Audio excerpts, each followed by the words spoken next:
سنو 2 رکعت پڑھے صلاۃ حاجت کی نیت سے.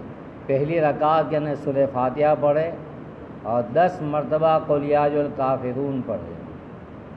پہلی رکعت میں سورہ فاتحہ اور 10 مرتبہ قل یا ایھا الکافرون، اور پھر رکوع کرے، پھر سجدہ کرے. سجدہ کرنے کے بعد پھر کھڑا ہو جائے.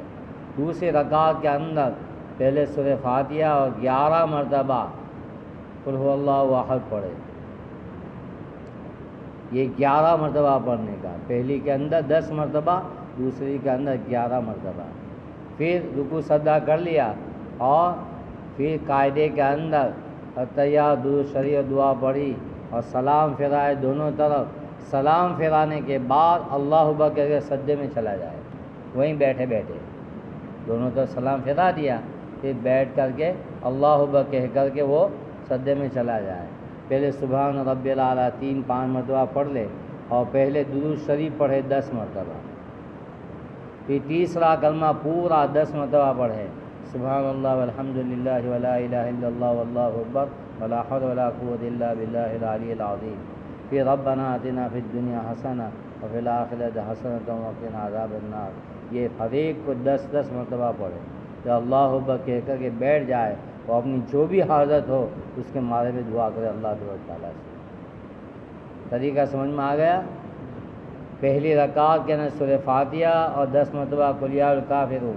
دوسری رکعت میں 1 مرتبہ سورہ فاتحہ اور 11 مرتبہ قل هو اللہ.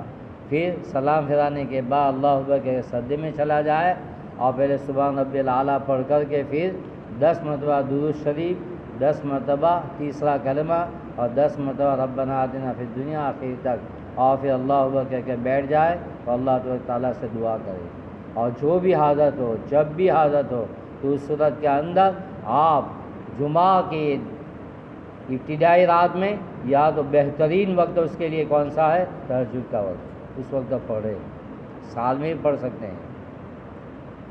بہت ساروں کو اپنی ضرورت کے مطابق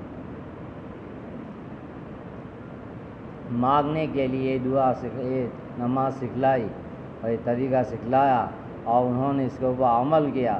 اور عمل کرنے کے بعد واقعی میں ان کی مرادیں پوری ہو گئی اور جو ان کی خاص حاجت تھی اللہ تعالیٰ نے ان کی حاجت کو پوری کی.